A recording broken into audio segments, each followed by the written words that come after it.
Ahora sí vamos a ir con el segundo panel, titulado Las plataformas son parte del problema y o de la solución. Va a estar moderándolo Carlos Álvarez, que es socio director de iData. Lo va a integrar Ana Laura Pérez, gerenta de Producto Digital del diario El País y docente de la Universidad Ort. Un aplauso para ella. También va a estar Eduardo Arriagada, decano de la Facultad de Comunicaciones de la Pontificia Universidad Católica de Chile. Un aplauso para él. Gonzalo Sobral, ahora va a estar como poniente, Business Development de iData. Un aplauso también. Y también va a estar Gustavo Gómez, director ejecutivo del Observatorio Latinoamericano de Regulación, Medios y Convergencia, conocido como Observacom. Carlos, suya la palabra, mucha suerte.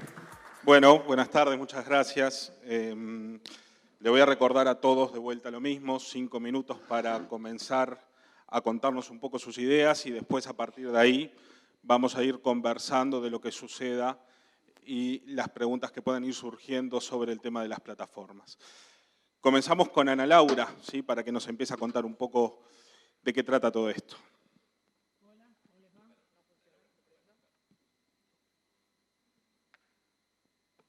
¿Ahora? Me resbalé con la alfombra, no prendí el micrófono, lo mío fue maravilloso. Bueno, arranquemos. Un poco la idea del enfoque, de lo que a mí me gustaba decir en esto, era una cierta contradicción que a veces, como bien decían en el panel anterior, es en parte responsabilidad de cierta liviandad con la que se ha tratado o se tratan, lamentablemente en algunos momentos y en algunos enfoques periodísticos estos temas. Y es cierta contradicción entre los modelos de negocio de las plataformas y ciertas cuestiones que tienen que ver con mejorar el ecosistema para tratar de reducir el impacto de la desinformación o la viralidad o la circulación de productos de desinformación. Básicamente, los modelos de negocio de las plataformas, y cuando hablo de plataformas me refiero no solo a las redes sociales, sino también a Google como plataforma, básicamente tienen mucho que ver con lo que hablaban antes de la tribu, ¿no? En tratar de cortarnos en características que tenemos y agruparnos en segmentos con gente que comparte esas mismas características, por explicarlo de una manera breve, concisa y no muy compleja. Entonces, en realidad eso, como ya se contó en el panel anterior y me vino bárbaro porque me ayudó bastante, eso en general profundiza y radicaliza la desinformación y los discursos de desinformación. Entonces, me interesaba abordar el tema desde 2 puntos. El primero, el tema de los grupos. Cómo de un tiempo a esta parte a varias de las plataformas les interesa y están trabajando muy fuertemente en la formación de grupos sin que los grupos representen una parte fundamental de las interacciones que tenemos en redes. El año pasado, Zuckerberg, por ejemplo, planteó que la intención de Facebook es que 1.000 millones de usuarios de Facebook integren grupos y puedan usarlos de forma útil. Los grupos son, de hecho, una cosa muy útil que sirve para un montón de cosas buenísimas. Hay ejemplos alucinantes de grupos que se han formado, por ejemplo, de activistas feministas y que trabajan en contra de los abusos sexuales, y esos grupos, en general cuando son secretos o como se llaman ahora cerrados, ayudan a que la gente pueda hablar de esos temas cuando todavía le cuesta mucho para salir públicamente y hacer la denuncia. Hay grupos que se usan para reunir fondos y para juntar dinero para causas que son muy nobles. Pero también los grupos, y los cerrados en particular, son lugares donde circula enorme cantidad de desinformación y donde, por ejemplo, quienes trabajamos en procesos de chequeo nos cuesta mucho detectar. Es una barrera más que se pone a quienes tratamos de chequear para ingresar. Tenemos que estar adentro de esos grupos, tenemos que seguir esos procesos, tienen que permitirnos entrar a esos grupos, incluso a veces tenemos que crear perfiles que nos permitan entrar a esos grupos para poder monitorear. Estamos hablando de grupos que, por ejemplo, en el Uruguay, en algunos casos, agrupan a 50, 60.000 personas. No estamos hablando de grupos pequeños. En el Uruguay hay grupos en particular, que yo llevo unos aproximadamente 2 años monitoreando y que vienen creciendo muy fuerte, relacionados con temas que van más allá de lo político y que en general, Daniel mencionaba hoy más temprano uno, que es el tema de las vacunas. En Uruguay hay un grupo específico que reúne gente que milita en contra de la vacunación. A esta altura tiene cerca de 40.000 integrantes y sistemáticamente gente se integra a ese grupo y, por ejemplo, hoy lo repasé un rato para traer como más información más fresca. Había, y es una cosa que se repite de manera sistemática, consultas de madres, por ejemplo, de bebés que preguntan. Hace unos meses había una que decía, me voy de viaje a Estados Unidos, tengo un bebé de 6 meses, no lo quiero vacunar, ¿es peligroso viajar en estas condiciones? Quienes responden esas consultas no son médicos, no tienen formación, viralizan contenido que está muy lejos de ser científico y muy lejos de seguir el método científico para manifestar los hallazgos. Muchas veces sí se usa lenguaje científico, ¿sí? Que induce al error. Hoy había, por ejemplo, la consulta de una mamá también que decía, quiero material para convencer al pediatra de mi hijo de que no lo tengo que vacunar. Había 35 comentarios. De esos 35 comentarios, ninguno era información. Todos eran frases que tenían que ver con no necesitas convencer a tu pediatra de nada, lo importante es que vos decidas que vacunar hace mal, vacunar hace mal. Valoraciones, adjetivaciones, un poco lo que decía Laura respecto de cosas que no son factuales, incluso que no se pueden ni siquiera chequear. O sea, esto pasa en Uruguay, ¿sí? También otra cosa que pasa en los grupos es que sí, yo coincido con que la influencia en los procesos electorales es discreta, igual creo que los procesos electorales en países como el Uruguay, eso está estudiado, en general se producen en largos periodos de tiempo, o sea que la influencia discreta sí se produce en los primeros años, pero tal vez en 20 no sea tan discreta la influencia. Pero además, por ejemplo, hay grupos donde la influencia no es tan importante sino la actitud. Los incel es un grupo muy claro que coordina acciones y donde ahí no importa si la influencia es discreta o no. Se suben a un camión y atropellan 200 personas. Entonces ahí el problema de la circulación de ciertos mensajes y de la radicalización a partir de información falsa es sumamente peligrosa. Además, otra cosa que, de nuevo, como decían hoy más temprano, la mayoría de estos casos y de estos ejemplos son norteamericanos, los grupos también son muy permeables a la influencia de cuentas falsas que crean, personas que crean cuentas falsas para influir y para manejar mensajes falsos ahí adentro, simplifican muchísimo la tarea de la circulación de información falsa. O sea, yo no tengo ni siquiera que hacer microtargeting para circular información falsa, el microtargeting me lo hace la gente solita metiéndose adentro de un grupo, ¿sí? Y además, obviamente, profundizan cosas que tienen mucho que ver con la profundización de la desinformación, como son lo que se llaman las burbujas cognitivas, ¿no? Esto que hablaban más temprano. Después el otro tema del que me interesaba hablar, no sé cómo estoy de tiempo. Estás ahí, tenés ¿Vengo un minuto. bien? El segundo es más corto. Tenía que ver un poco con lo que se llama la radicalización algorítmica, ¿sí? Con lo que tiene que ver con que hay cosas que uno ve en los sistemas de recomendación por algoritmos que no son casualidad y que tienen que ver con que la radicalidad, como bien se explicaba antes, en general tiene mayores tasas de engagement, porque es más espectacular la información falsa que la verdadera.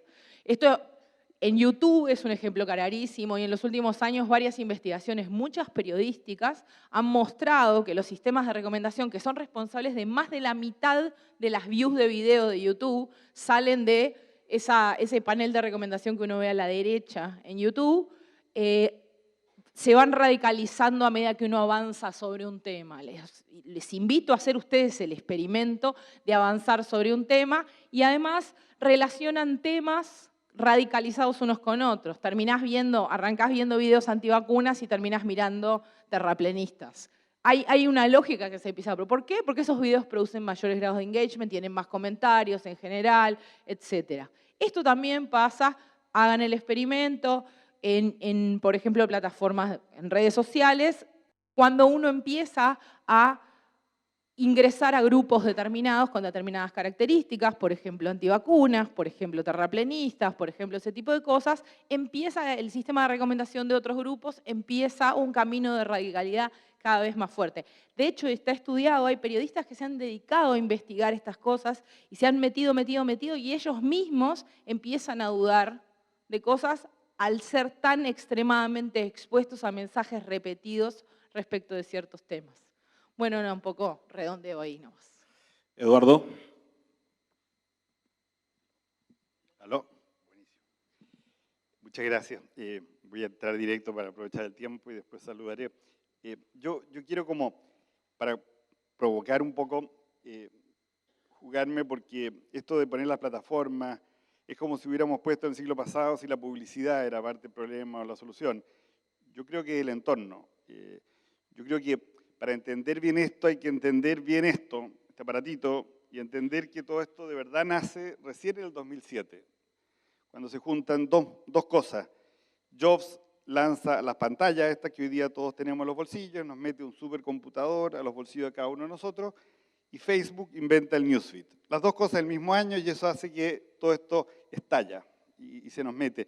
Yo no sé los números, traté de pedirlo a Facebook en paralelo, pero, por ejemplo, en Chile, porque tuve una semana pasada un seminario Facebook, los números son 9 millones de chilenos se conectan cada semana a Facebook, a pesar de la crisis, todo el mundo dice que se está acabando, es cada vez más fuerte. Entonces, ¿cuál es el resultado de esto? Estamos todos conectados siempre. Entonces, para mí, cuestionando un poco lo que hablábamos en la mesa anterior, no cuestionando, sino que como complementando, esto no es solo un tema contractual, o es mucho más que un tema contractual, es un tema tecnológico.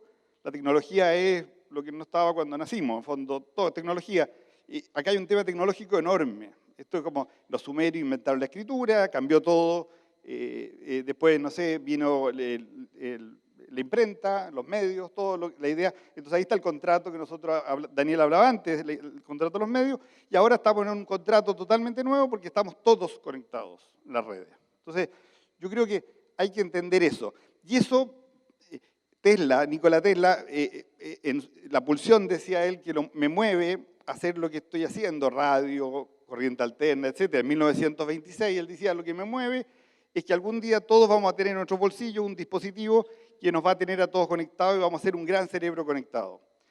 La trampa de eso es que por las mismas carreteras en que supuestamente íbamos a transmitir información útil, vienen mentiras, viene odio, vienen otras cosas. Entonces, yo creo que primero hay que entender ese contexto y entender que las plataformas están para quedarse porque es el nuevo petróleo. Antes, en el siglo XX no hubo acumulación de dinero más grande que la que se hizo en torno a la publicidad, y por eso los medios tuvieron los recursos que tuvieron. El nuevo recurso hoy día es usar los datos personales para predecir comportamiento. Y hay un grupo de plataformas, muy pocas, que por eso vienen acá y transmiten desde Argentina y nos muestran todo lo que nos están ofreciendo, como Facebook, como Google, etcétera, que están para quedarse y la llevan. En el fondo, yo no veo que haya ninguna posibilidad que eso se cuestione. Entonces, lo que tenemos que entender es cómo vivimos en esto, porque yo no estoy de acuerdo con la idea de Clara Jiménez que son herramientas del mal. Son herramientas y las usan muy bien los malos. En el fondo, tenemos que usarlos los buenos también, en el fondo, y eso es lo que tenemos que hacer. Martin Hilbert, que trabajó con nosotros, que es un tipo de Davis, decía que hay que usar el fuego con fuego, así que combatir el fuego con fuego. Entonces, yo pienso que tenemos que aprender a usar los algoritmos. Esto que hablaba, es decir, el algoritmo no es una cosa neutral. Hay gente que habla de que está el mundo desintermediado. No, está igual de intermediado que siempre. Lo que pasa es que los que escriben los algoritmos escriben de una manera que algunos no lo entendemos. Los algoritmos son muy simples, son recetas de cocina. El tema es que tenemos que pedirlas, tenemos que cuestionar esa receta de cocina. ¿Qué es lo que nos está apareciendo? ¿Qué es lo que nos irrita, en el fondo? Y lo que tenemos que tener en cuenta es que hay un rival. Esto no es casual. Aquí hay un tipo que está al frente de nosotros, que uno lo podría resumir como populismo, entendido como dirigente de retórica emocional, dirigentes carismáticos, que alientan o permiten la violencia, que rechazan las normas democráticas, que limitan los derechos del adversario. Ese grupo de gente quiere convencernos de que no hay verdad, que todo da lo mismo, que la verdad del medio es lo mismo que mi verdad, que la alternative facts, en fondo, y que todo vale. Y no es verdad que todo vale. Hay una verdad científica y eso es lo que está en cuestionamiento. La posverdad lo que discute es la existencia de la verdad científica. Quiere destruir los medios, quiere destruir el intermediario, porque el intermediario es un contrapoder a la fuerza mayoritaria. El momento que el tipo tiene la mayoría, quiere arrasar, porque no cree en la democracia, no cree en la alteridad, no cree en el otro. Entonces, el tipo quiere pasar por encima. Y eso es lo que tenemos que enfrentar. Y ahí viene una cosa que acá antes decían que no es tan grave, porque no es tanta la desinformación. Es enorme la gravedad. discurso de odio, desinformación, propaganda extranjera que influye en las elecciones, todas esas cosas están demostradas y eso todo ha sido a través de estos canales. El que cree que no es verdad eso está fantaseando. Otra cosa es que hayan bots y cosas, pero la gente está votando desinformadamente porque se le está mintiendo y tenemos que enfrentar esa mentira con organizaciones como las que estamos mencionando. Muchas gracias. Gracias. Gustavo. Gracias, muchas gracias a los organizadores. Yo diría que mi intervención de todos los temas para elegir se guiarían por dos frases muy conocidas, que es, no hay a veces que el remedio es peor que la enfermedad, o cuidado con lo que pidas porque tus deseos se te pueden cumplir. Un poco, en esos términos sería mi intervención de 5 minutos. Porque me preocupa más la solución, las respuestas al problema que el problema en sí mismo. Por lo menos para centrar un aporte que pudiera ser útil para el debate. Y es que efectivamente las plataformas son responsables o parte responsable del problema y son parte también responsable de la solución. El drama que tenemos es que las alternativas que se están pensando para solucionar y eliminar la desinformación están siendo absolutamente desproporcionadas y son al menos peligrosas. Ni que hablar de los esfuerzos regulatorios que a cada tanto se le ocurren a algún legislador de nuestros países respecto a penalizar el ejercicio de contenidos falsos, ¿no?, que sean desinformación. Pero también quisiera, en este panel de hoy, mantener la mirada sobre no pedir demasiado a las plataformas respecto a cómo se pueden involucrar en la solución. Porque todo el tiempo estamos escuchando la presión, la exigencia, el reclamo para que las plataformas hagan algo más sobre esta agenda grave que planteaba Eduardo. Y las plataformas tendrían que actuar sobre los discursos del odio y deberían actuar sobre la desinformación. Cuidado con lo que piden. Cuidado con lo que piden porque se les puede cumplir. Estas nuevas plataformas, si bien no trabajan sobre temas nuevos, como ya se ha dicho aquí, son hoy actores fundamentales que han sido llamados como gatekeepers. En espacios que hoy, dicho por Edison Lanza ayer en un evento que compartimos en São Paulo, en Brasil, por primera vez en la humanidad, los espacios públicos de discusión ya no son más las plazas o los congresos, sino las plataformas privadas.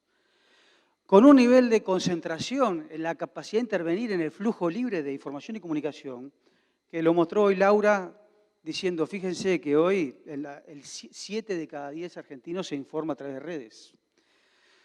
El acceso a la información, esa inconmensurable que tenemos en Internet, no es posible sin los intermediarios. Son fundamentales y el motor de búsqueda es la herramienta fundamental que todos usamos para poder acceder a esa inhumana cantidad de información.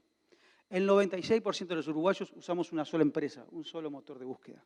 Y valdría lo mismo para Argentina y para Chile. Es decir, es un poder tan grande de que una sola empresa, un solo motor de búsqueda, sea la que tenga capacidad de permitirnos o no, y no estoy acusando a nadie de mala intención, acceder a esa inconmensurable información que hay. Imagínense si lo pusiéramos en la obligación de definir qué es falso o qué es verdadero. Y la verdad, hay mucha gente que está tentada de esto. Está tentada de que evitemos que se hable de terraplanismo. Está con buenas intenciones, obviamente. Yo no comparto esas ideas. Estamos preocupados por los discursos antivacuna. Comparto con Ana Laura lo mismo. Ahora, ¿quién decide qué hacer con esos discursos? Incluso si llegáramos a la conclusión de que una noticia es falsa en el sentido que comparto de desinformación. Es decir, el problema que tenemos para la democracia no es la noticia falsa, inexacta o incluso agraviante. Tenemos problemas con la desinformación en el sentido de estrategias deliberadas de desinformar a sabiendas que es falso y para afectar a alguien o incluso un proceso electoral o la democracia. La respuesta que aceptaríamos de las plataformas sería la eliminación de esos contenidos porque ellos entienden que son malos. ¿De qué manera definen qué es malo y qué es bueno? Lean y asústense de los informes de transparencia que por suerte, y eso es un avance, las empresas están publicando sobre la cantidad de contenidos que eliminan a paladas. millones, sin transparencia, sin ningún tipo de control, sin saber cómo le aplican y muchas veces, por supuesto, sin manejo de contexto, ni siquiera moderadores humanos, que en todo caso Facebook, el que tiene más, tiene 30.000 en todo el mundo, con reglas que son iguales para todos. Lo del principio, ¿son responsables? Sí, en parte. Tal vez Carlos después pueda avanzar un poco más en esto. ¿Necesitamos que se sumen a una respuesta positiva de este problema? Sí. Pero cuidado con lo que pedimos. Se podrían convertir en los nuevos ministerios de la verdad sin ningún tipo de control como nunca vimos en la humanidad. Gracias. Gonzalo.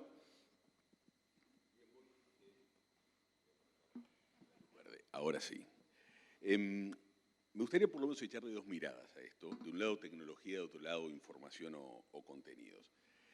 La tecnología siempre, la tecnología existe desde antes que la ciencia, porque es ciencia aplicada. El hombre aplicó tecnología antes de saber la ciencia que había por detrás de eso.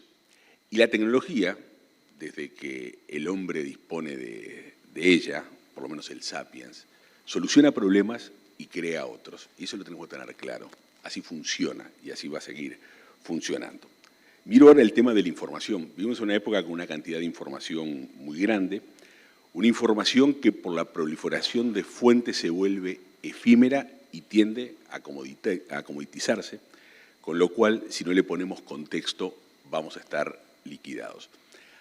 ¿Eso nos pone frente a una mala época para la comunicación? No, es maravillosa. Es una especie de renacimiento. ¿Sí? ¿Se acuerda cuando leyó el Renacimiento en los libros de historia, después de la Edad Media, que se suponía que era una época bastante oscura? Hubo quienes tomaron, por lo menos para el arte, los cánones clásicos y le dieron impronta, incluso impronta tecnológica, como fue la perspectiva, para poder proyectarse para adelante.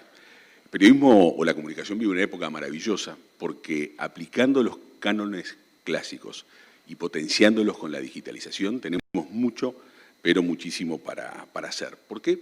Porque dentro de las redes o de las plataformas, que no sabemos si son parte del problema o de la solución, hay mucho ruido.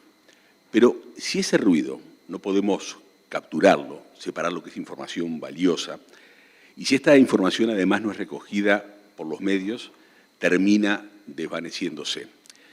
La tecnología, entre otras cosas, ha revolucionado al periodismo y esta revolución sigue vigente y nos espera mucho más por delante. Y por otro lado, la digitalización y los nuevos hábitos de consumo de información o consumo de contenidos, generan incertidumbre que muchas veces a los medios tradicionales los pone frente a una disyuntiva de equilibrio entre cambios por un lado y rentabilidad por otro. ¿Dónde está la solución? En hacer algo que los periodistas hicimos hace 20 años, cuando apareció Internet, y fue apropiarnos de la tecnología.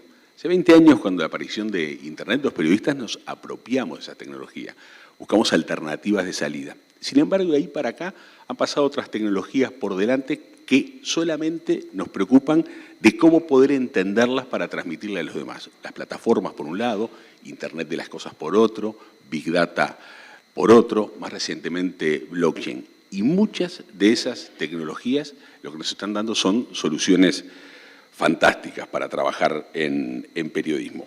Por ejemplo, blockchain, seguramente todos lo han escuchado hablar, está vinculado al origen de las criptomonedas, pero en el fondo es una solución tecnológica de registro descentralizado que lo que rompe es cualquier poder central que intente acallar o quedarse con una sola verdad. Imagínense eso en un país donde haya censura, una censura central, por ejemplo China, donde es fácil atacar el servidor del cual salió la información y la información desaparecer. En redes descentralizadas eso es imposible. Esas redes son inmutables y hay otro montón de nodos, recuerden el origen de la World Wide Web, que están respaldando la información en todo momento. Este registro descentralizado va a permitir y está permitiendo cosas realmente interesantes a nivel de periodismo. Hay varios proyectos vigentes y tienen que ver con el combate a la desinformación. El proyecto Provenance es un proyecto entre IBM y el New York Times que valida en esta red descentralizada el uso de imágenes, por ejemplo. Está el proyecto Civic, que tiene por detrás Associated Press, y va más o menos en el mismo sentido y en maneras como periodistas pueden trabajar en redes de manera individual y a partir de lo que validen sus lectores y lo que estén dispuestos a aportar por su trabajo, poder seguir trabajando, investigando. Está la red Hubble, que es de origen noruego y que trabaja más o menos en el mismo sentido. De vuelta, mucha información, mucho ruido, poder separarlo, trabajar en contexto y aprovechar la tecnología como lo aprovechamos en periodismo hace 20 años, cuando nos hicimos casi que propietarios de Internet, al menos por un rato. Muy bien, muchas gracias. Los escuchaba a los cuatro con atención hablando de las plataformas, ¿sí? Y el rol que están cumpliendo cada una. Y la primera pregunta que me surge es si realmente las plataformas tienen un interés de empezar a participar activamente en el control de los datos que estamos. Porque Ana Laura hablaba al principio del modelo de negocio que tiene la plataforma y tener un control exhausto en la plataforma, eso puede generar un problema, ¿sí? En lo que tiene que ver, sobre todo, a su retorno monetario. Entonces, la primera pregunta, y va para el resto también de los exponentes, es si realmente estamos esperando que las plataformas tomen una iniciativa o es algo utópico pensar que van a empezar a participar en esto y van a empezar a afectar lo que es el negocio en sí de ellos, ¿no?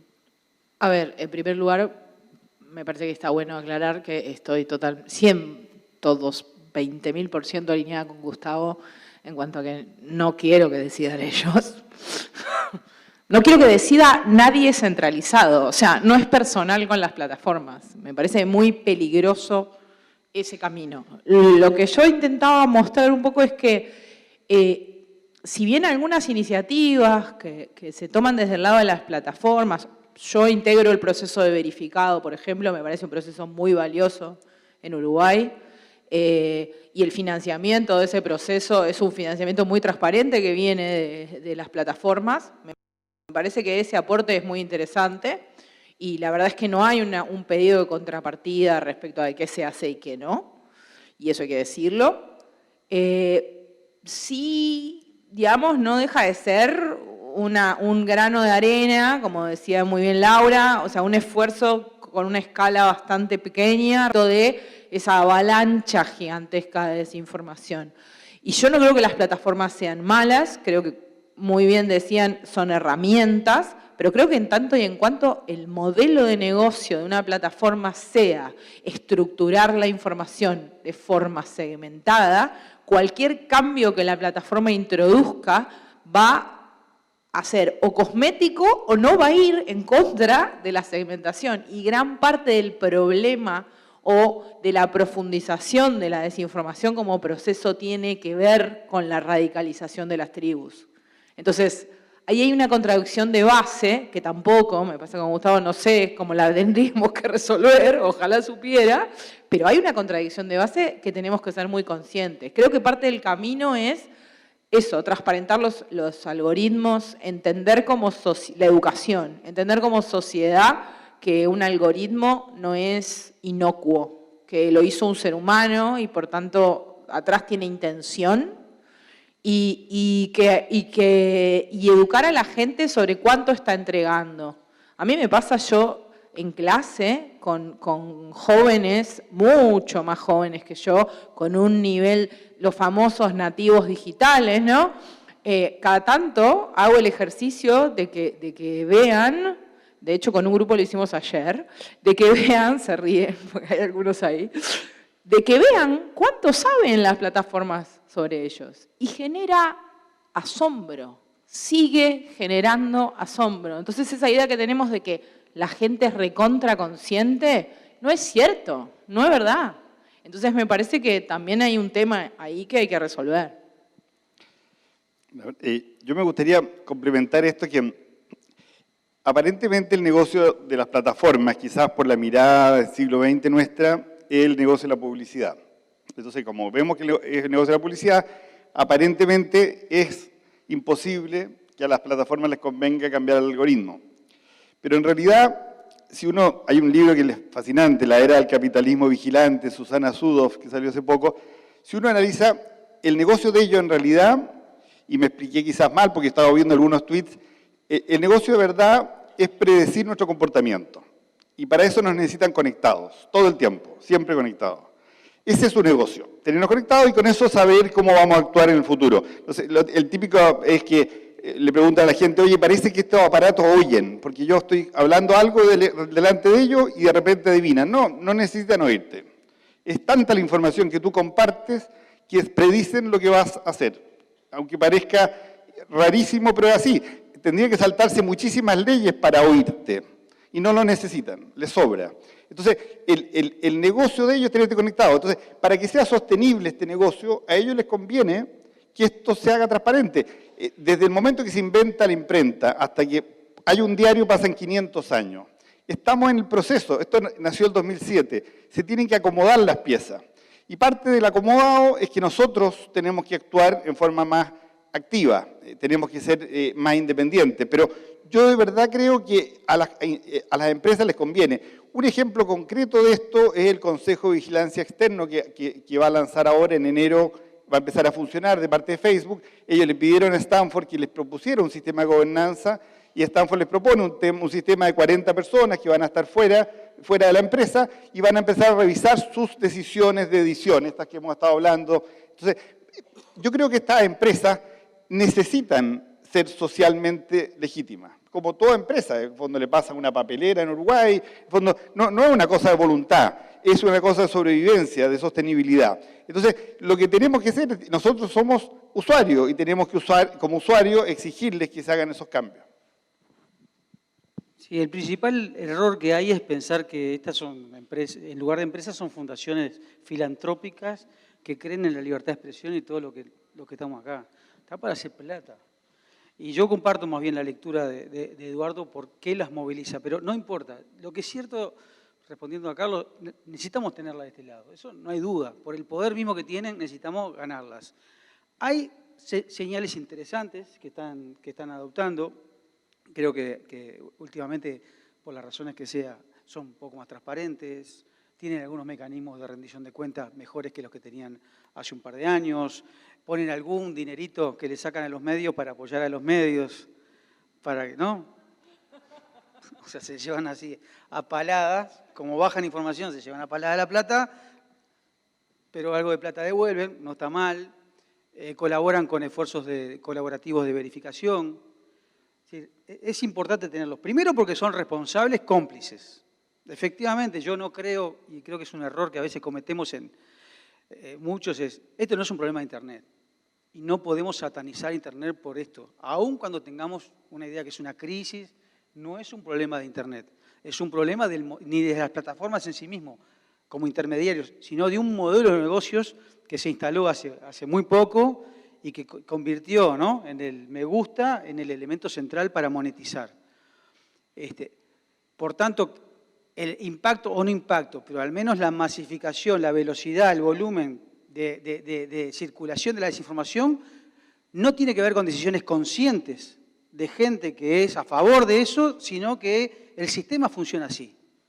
Entonces son responsables. Yo soy de la idea que no pueden ser responsables legales de contenidos publicados por terceros, ¿no?, lo que se llama responsabilidad objetiva.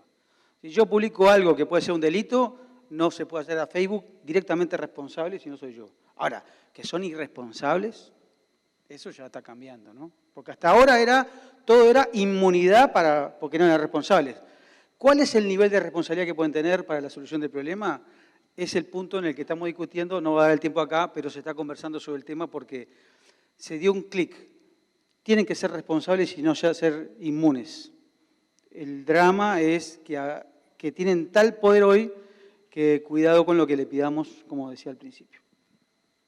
Viejo proverbio de origen árabe. Ten cuidado con lo que deseas, pues se te puede cumplir. Una de las ventajas que tienen las nuevas tecnologías es que, gracias a ellas, sabemos qué van a pasar con las nuevas tecnologías. Y esto que parece un juego de palabras no es un dato menor. Estoy mirando ahora, por ejemplo, ahí en primera fila, veo a Héctor, veo a Fabián, veo a Daniel, veo a Eduardo por allá, somos más o menos de la misma generación. Cuando nosotros éramos chicos y un electrodoméstico nuevo llegaba a nuestras casas, lo abríamos y teníamos que meternos en los manuales. Los manuales era lo que decía el señor que lo había fabricado de cómo teníamos que usarlo. Hoy en día nadie en su sano juicio compra un aparato y lee el manual. ¿Qué es lo que hace? Busca en Internet cómo es que funciona. ¿Por qué? Porque lo que confía es en un par. Aprovecha la nueva tecnología que nos está hablando de cómo funciona o va a funcionar la nueva tecnología. Eso, entre otras cosas, logra descentralizar el poder de la información. Y cuando yo les decía que una de las alternativas y que hay para el periodismo y para un periodismo descentralizado, de calidad, autofinanciado y demás es blockchain, y que hay alternativas interesantes, y nombraba Civic en Estados Unidos, y le decía que detrás de eso, por ejemplo, estaba Associated Press, es porque el 90% del mercado publicitario se lo están quedando plataformas. Entonces, a los señores que antes manejaban el mercado publicitario les interesa equilibrarlo para otro lado. Entonces, son capaces de poner dinero en redes descentralizadas que permitan buscarse la vida de otra manera. Si los periodistas somos inteligentes, podemos aprovechar esos movimientos para pararnos, para armar nuestras propias redes descentralizadas y así poder ganar niveles mayores de independencia. ¿Por qué? Porque estas plataformas descentralizadas o nuevas plataformas descentralizadas nos empoderan por encima de la plataforma en la que se estén publicando nuestros contenidos, y eso no es un tema menor. Perfecto. También la consulta es para los cuatro, escuchando esta parte, y entiendo que las plataformas, por decirlo de una manera rápida, son un mal necesario. Forman parte del día a día, estamos acostumbrados a interactuar con ellas y tienen una parte de responsabilidad. Ahora, dos preguntas en una, si se quiere. ¿Qué responsabilidad tienen los usuarios, los que usamos la plataforma? Y hablaron del tema de educarnos con las plataformas. ¿De quién es la responsabilidad de educarnos? ¿Cómo nos educamos con las plataformas? Y tenemos claro que los usuarios tienen interés en educarse en las plataformas, ¿sí? Porque eso podría requerir un cambio de hábitos justamente y tratar de entonces dar un paso al costado y no utilizarla y empezar a hacer otras cosas o utilizar otro tipo de plataformas. ¿Se entiende? Tenemos un usuario que también tiene una cuota de responsabilidad, entiendo por lo que dicen, pero además estamos pidiéndole que sea educado, que tenga información al respecto, y eso me parece que no es nada sencillo. Ana Laura. Me toca empezar. A ver, voy a empezar por la última pregunta, si puedo. De hecho, ahora le hice una pregunta sobre el tema a Laura, cuando se sentó al lado mío. Yo tengo un hijo de 7 años y me preocupa mucho, justamente porque tenemos una percepción de que, de nuevo, porque son nativos digitales, tienen un manejo de la verdad y de la mentira y de los códigos que en realidad no tienen. Sí, obviamente, le enseñó a mis suegros a usar el Smart, eso está fuera de discusión. Pero el manejo que tienen de la aproximación a qué es verdad y qué no, y cómo evaluar qué herramientas usar para distinguir lo falso de lo verdadero, en realidad no tienen. No las tienen, y no las tienen, entre otras cosas, porque son niños, pero están expuestos a cosas que nosotros no estábamos expuestos. Esto que explicaba Daniel, ¿no? de plataformas que no son directamente responsables de los mensajes que emiten, o al menos de los mensajes que intermedian, ¿sí? Mi hijo mira YouTube todo el tiempo y ya me ha pasado de tener conversaciones con él donde él dice, bueno, pero si fulano lo dice en YouTube, debe ser cierto. Y además, vos qué sabés, ¿cuántos seguidores tenés vos? Él tiene 1,5 millones, ¿vos qué sabés? Pasó puntual, incluso ha pasado en el sistema, he visto casos en los que ha ocurrido en el sistema educativo, digamos, docentes que sin querer hacer eso, en la desorientación, utilizan materiales en la clase cuyos orígenes, o sea, son totalmente dudosos y manejan información incorrecta. Videos sobre, por ejemplo, los transgénicos. ¿Cómo son los transgénicos? ¿Qué funcionan? Si son malos y si son buenos. La confusión, uno puntualmente que vi que confundía el concepto de alimento procesado con transgénico y glifosato con transgénico y con alimento procesado, como si fuera todo lo mismo.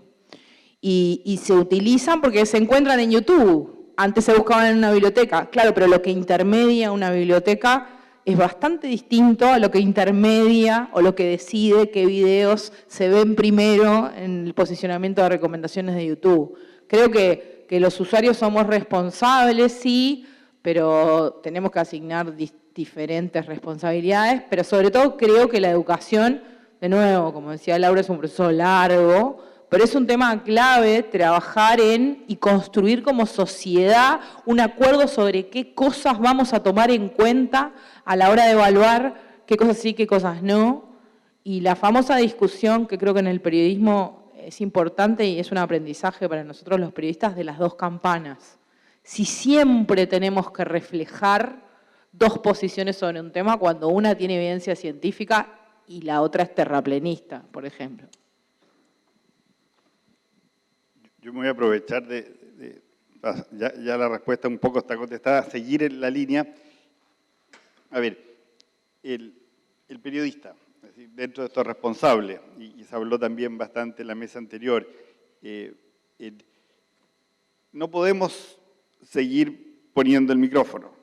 Es decir, antes nos decían, tú tienes ya 2 fuentes, 3 fuentes, ya tienes una nota. Cuando los políticos mienten, casi siempre, en el fondo, no es que mientan así a lo bestia, pero siempre desvirtúan, porque por intereses, por condiciones. No podemos no chequear lo que dicen. Entonces, ese periodismo, el que nosotros usábamos con 2 versiones basta, no basta, no es suficiente. Y yo lo que quiero es tomar conciencia de por qué no es suficiente. No es por ser buenos periodistas, es porque, no sé, hoy es 11 de septiembre de 2019, yo vengo de un país donde el 11 de septiembre de 1973 se comenzaron a cometer barbaridades. En esa época, hay un libro fascinante, Cómo mueren las democracias, reciente, que dice, en esa época eran militares, se pintaban la cara de negro, eran militares ordenados a salir a la calle a hacer burradas, ahora no. Ahora son personajes mucho más sutiles, mucho más piolas para hacer las cosas. Pero hacen cosas así. Este libro muestra que lo que está sucediendo, cómo caen las democracias, caen por gente elegida legítimamente, como Hitler. En el fondo, así tan legítimo como fue Adolf Hitler en Alemania, es decir, ganó su elección y después se convirtió en un autócrata. ¿Cuál es el drama de esto? Hay discursos de odio. Discurso de odio no es, oye, mira, me trataron de maricón. No, esto es muy grave. En Ruanda, en los años 90, en la radio se empezó a decir que había un grupo de gente, los tutsis, que eran cucarachas. Eso fue tan eficiente que en las poblaciones donde había radio, donde se oía la radio, donde se hacía este discurso, murió un 65% más de gente a cuchillazos que donde no había radio. Es decir, nos cambia, nos deshumaniza. Cuando tú convences a que otra persona no es tu par, no es equivalente a ti, termina haciendo burrada. Entonces, yo creo que es importante que nos tomemos en serio esto y los medios, yo creo que son los que tienen la función más importante. Medios que están en una debilidad tremenda, pero olvidemos ya, si los medios no existen, al menos existen los periodistas. Periodistas con cuentas en las redes y que tienen que hacer el trabajo de hacer de coach de la gente y de ayudarlo a pasar este tiempo. A mí me toca leer mucha literatura catastrofista y cuando nació el teléfono era la misma cosa, la televisión. Los papás estaban igual de preocupados con la televisión. El teléfono, hay una imagen que encuentro lindísima, decía, ¿cómo voy a meter un cable en mi casa, en mi castillo, donde tengo mi familia protegida, un cable que va a conectar a mi familia con todos los criminales del mundo? Ese era el teléfono cuando aparece. Es decir, todas estas cosas atemorizan, pero evidentemente al final lo que gana, y eso por eso yo estoy muy optimista, gana la sociabilidad. Al final estamos conectados porque estamos conectados con otras personas. Cuando aprendamos a usarlo con esas otras personas, yo creo que vamos a salir adelante, como salió adelante el teléfono, como salió adelante la televisión, etc. Voy a vincular algo en esta respuesta, algo del panel pasado con esto ahora.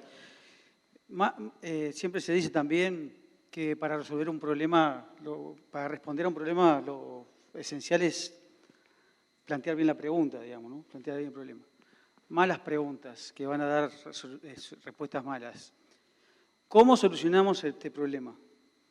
Mala pregunta. No lo vamos a solucionar. O sea, no hay forma, en mi entendimiento, de que esto lo podamos resolver. Hay que mitigarlo, hay que limitarlo, ¿no? Hay que canalizarlo, hay que resolverlo. No se va a resolver. Es anterior a las redes y se vino vino para quedarse. Es inmanejable en términos de solución completa al problema.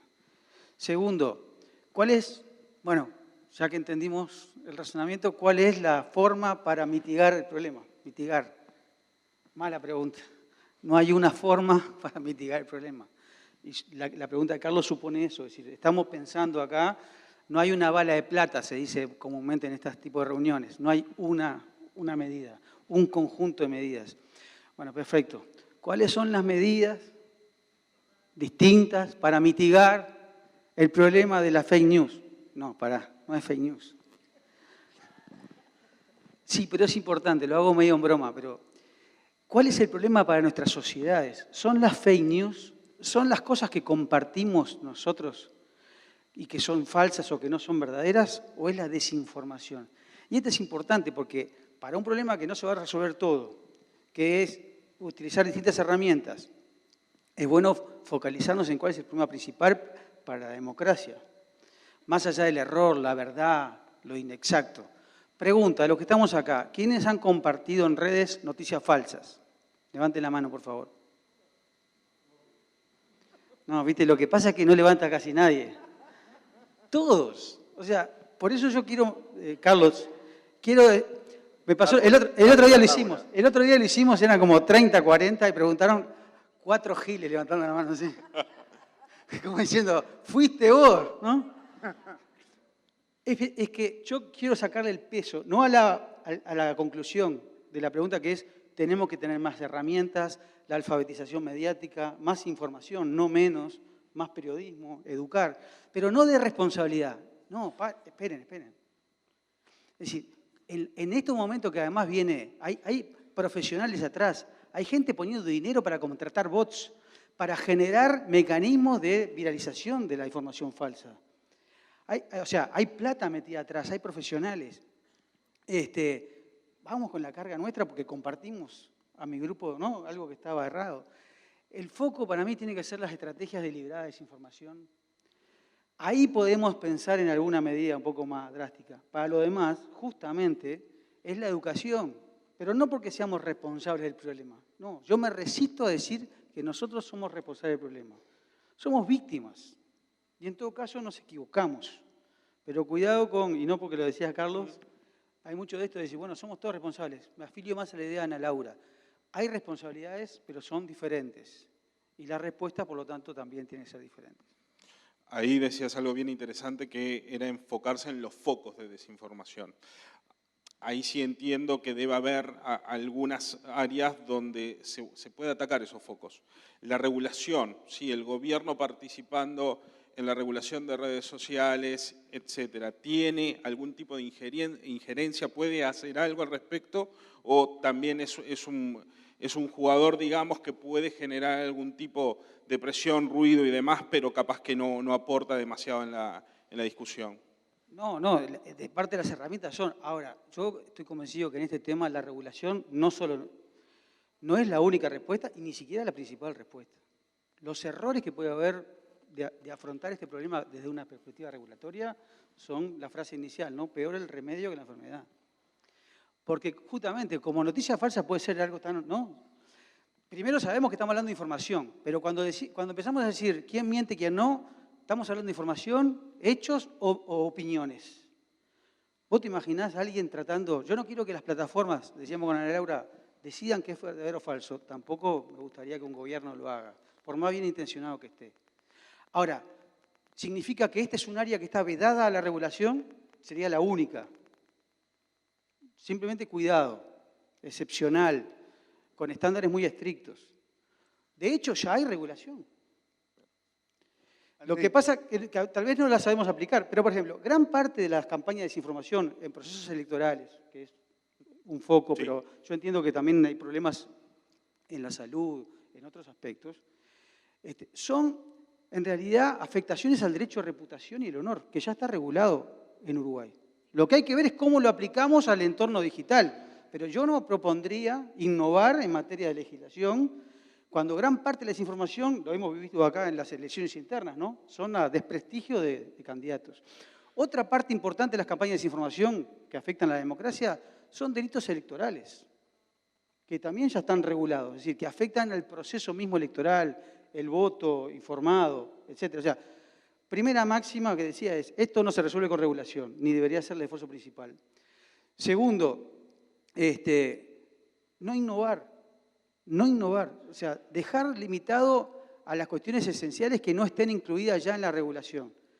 Tercero, la mayor parte, yo digo mayor parte para no decir todas, de las propuestas que hemos visto en América Latina para enfrentar estos problemas terminan regulándonos a nosotros. O sea, terminan regulando las expresiones que publicamos los usuarios. La regulación yo la pienso más pensando en las plataformas, o sea, ponerle límites a las plataformas para que, por ejemplo, sean transparentes respecto a dónde vienen las campañas de desinformación. Termino con esto, perdón que me fui un poco largo, pero aproveché la segunda, arranqué con la otra tanda porque estaba relacionado. De nuevo, si el foco es las estrategias deliberadas de desinformación, ¿no?, a sabiendas que es falso para hacer daño, eso tiene rastro económico. Yo quería interrumpirte, y antes que hable Gonzalo, que es el que le tocaba hablar, pero y me aprovecho que Laura no tiene micrófono. Los usuarios, y salió en la conversación de la vez pasada con Daniel cuando hablaba del contrato. El contrato antes era un contrato y los medios, donde los medios eran el titular. Hoy día, y un poco siguiendo lo que estábamos hablando recién, el titular somos nosotros. Entonces, yo le tendría muchísimo temor a la acción estatal en controlar al titular, porque de verdad ahí se empieza a meter con la libertad de expresión. Y aquí les encanta, decir, yo vengo de la tierra del liberalismo extremo, entonces todo me suena no liberal y acá le ponen casco a los tipos que andan en monopatín, hacen una cosa que tiene una capacidad increíble de liquidar negocios. Entonces, yo creo que si le pasamos el control vamos a parar la innovación. Así, yo de verdad pienso que esto pasa por un trabajo de la gente. La gente es la que tiene que jugarse. Entonces, yo le tendría mucho miedo porque nosotros le echamos siempre la culpa a las plataformas.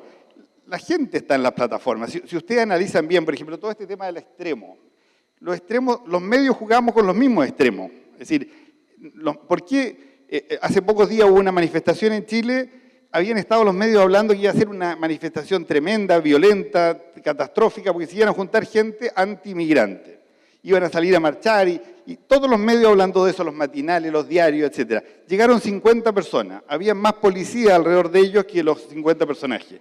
Le estamos dando tanto juego a esta gente que estamos cayendo. ¿Por qué le damos juego? No es porque nos caigan bien y nos caigan mal, porque atraen a la audiencia. A la audiencia le encanta lo raro, lo hablaban muy bien en la mesa anterior. Entonces, tengamos mucho cuidado porque estamos jugando con la democracia, estamos promoviendo cosas. Así, los Trump los creamos nosotros, nos hacen gracia o los despreciamos y queremos reírnos de ellos, pero al final ponemos la atención. Aquí lo que está en juego es la capacidad de conseguir atención. Información hay muchísima. Si nosotros ponemos la atención en las mentiras, en el odio, estamos llevando a la gente a esa conversación. Entonces, yo creo que el desafío está en que este juego lo juguemos las personas y en para mí, parte de esas personas son los medios, los periodistas.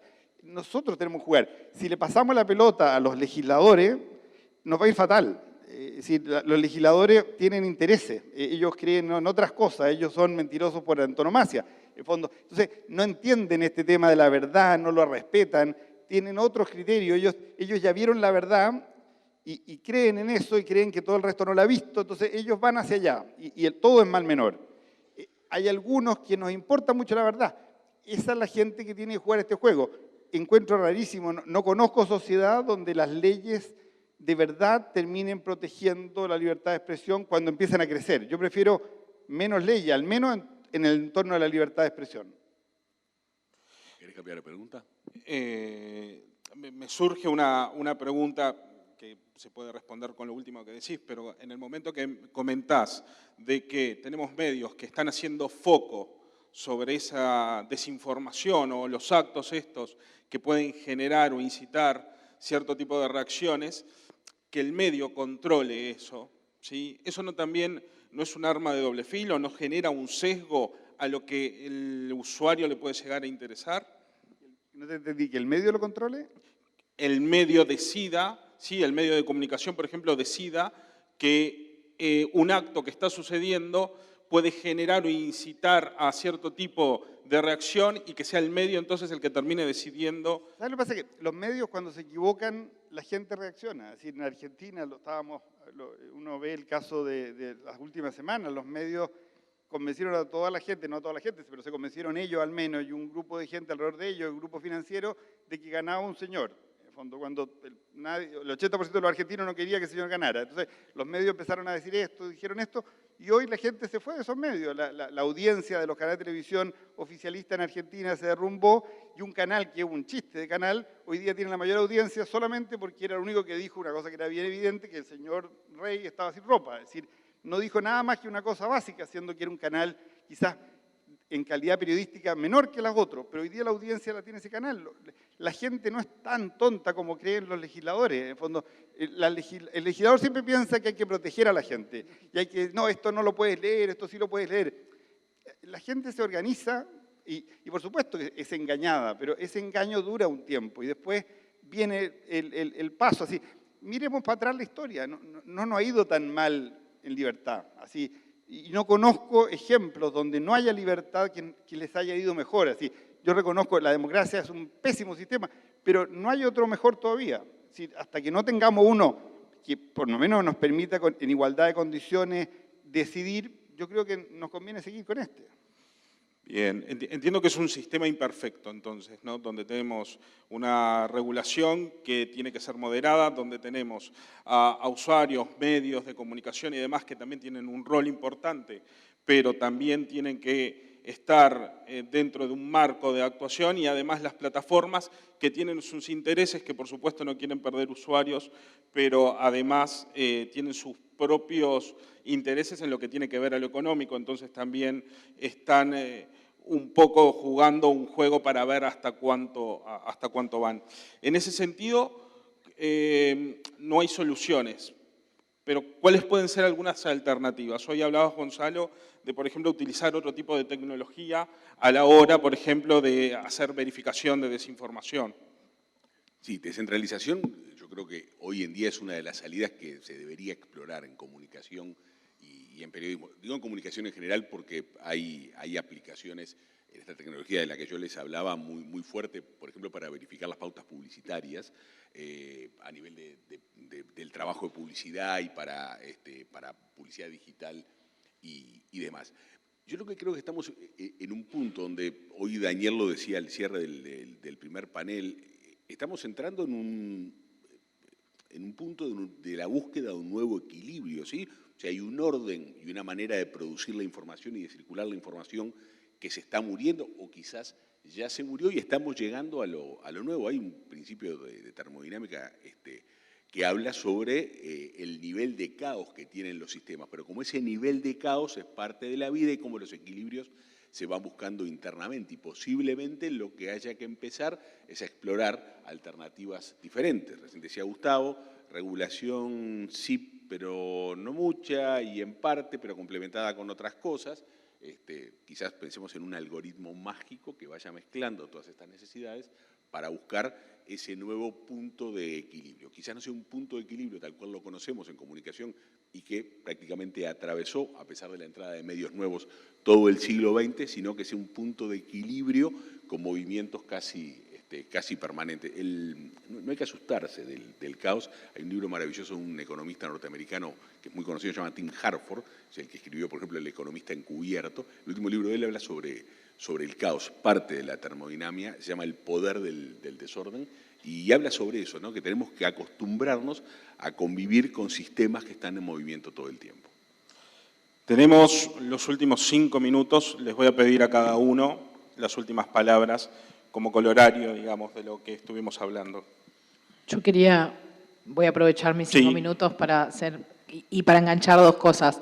Creo que la descentralización, como dice Gonzalo y como decía Gustavo, es una respuesta, pero la descentralización desde todo punto de vista. Creo que una faceta del problema que no abordamos y que también es muy importante en países como el Uruguay es que la capacidad que nosotros tenemos de interacción y de negociación con plataformas globales, con sedes a miles de kilómetros, es muy baja.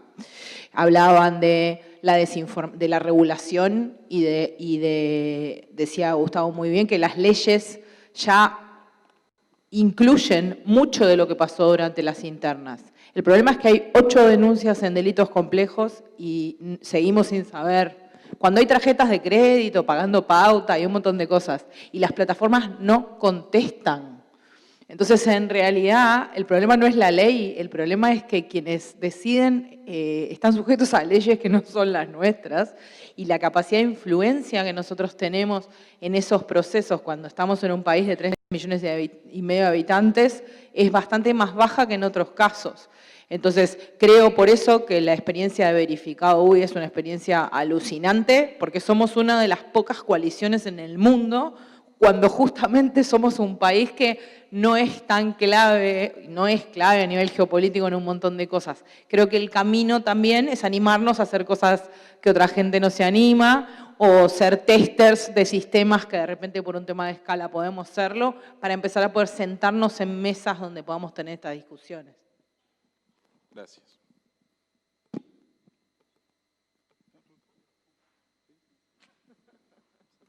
No quiere terminar. Me está obligando. Solo para decir que yo estoy de acuerdo, de alguna manera quería decir lo que Gonzalo ahora resume bien. Creo que hay necesidad y hay posibilidad de encontrar un equilibrio nuevo. Creo que tenemos que salir de la polarización de o aceptamos la regulación privada que tenemos hoy, que hacen lo que quieren, o nos vamos a una regulación tipo China. En el medio tiene que haber alguna cosa democrática, razonable, equilibrada, que permita compatibilizar el derecho a la libertad de expresión con ponerle algún límite a gente que está teniendo demasiado poder. Bien. Yo terminaría, al menos para aprovechar el micrófono, de decir que el problema que es el peligro que hay al frente, volver con la obsesión con los populistas. Yo creo que la única receta real con el populista es que los políticos actuales le dieran a mis hijos mejores condiciones las que yo tengo. Y eso es lo que no está pasando en la sociedad por razones incluso económicas. Es decir, en todos los países donde hay problemas serios de populismo, tiene que ver con que la gente se da cuenta que la sociedad entera se está empobreciendo y las condiciones de los hijos van a ser mucho peores. Yo pienso que tenemos que entender el rol que están jugando estos, están jugando por la derecha, están jugando por la izquierda, nos cuesta mucho más, lo reconocemos mucho más fácil cuando están en nuestras antípodas, pero el juego es el mismo. Y creo que el rol del periodista, y algo salía en la mesa anterior, está en no solamente informar, sino que en ser una especie de coach, una especie de motivador, un creador de comunidad, de grupos en favor de esta guerra por la verdad, porque un dato científico no valga lo mismo que una pachotada, por mucho que lo diga una autoridad con unos rangos increíbles. Entonces, yo pienso que ese trabajo es una motivación muy grande y necesaria de tomarlo ahora como urgente. Gonzalo. La última palabra, la última reflexión. Me siento Julia Moller. Tienen más de 40 años los que se rieron, los más jóvenes no entendieron de qué les hablo. Yo creo que para la comunicación vivimos una época maravillosa, una época absolutamente maravillosa. Hay que experimentar, hay que probar y hay que ser protagonistas de este nuevo renacimiento de la comunicación. Posiblemente estemos viendo un tiempo que, como nos pasa en muchas órdenes de la vida, de estar metido dentro no nos permite verlo en perspectiva, pero que la perspectiva de los cambios de estos años son realmente únicos y hay que disfrutarlos y hay que potenciarlos para volver a ganar la ecuación trascendente del oficio de contar historias. Nos quedó corta la hora, pero Ana Laura, Eduardo, Gustavo, Gonzalo, agradecerles por el tiempo y a todos ustedes también pedirles un fuerte aplauso para ellos.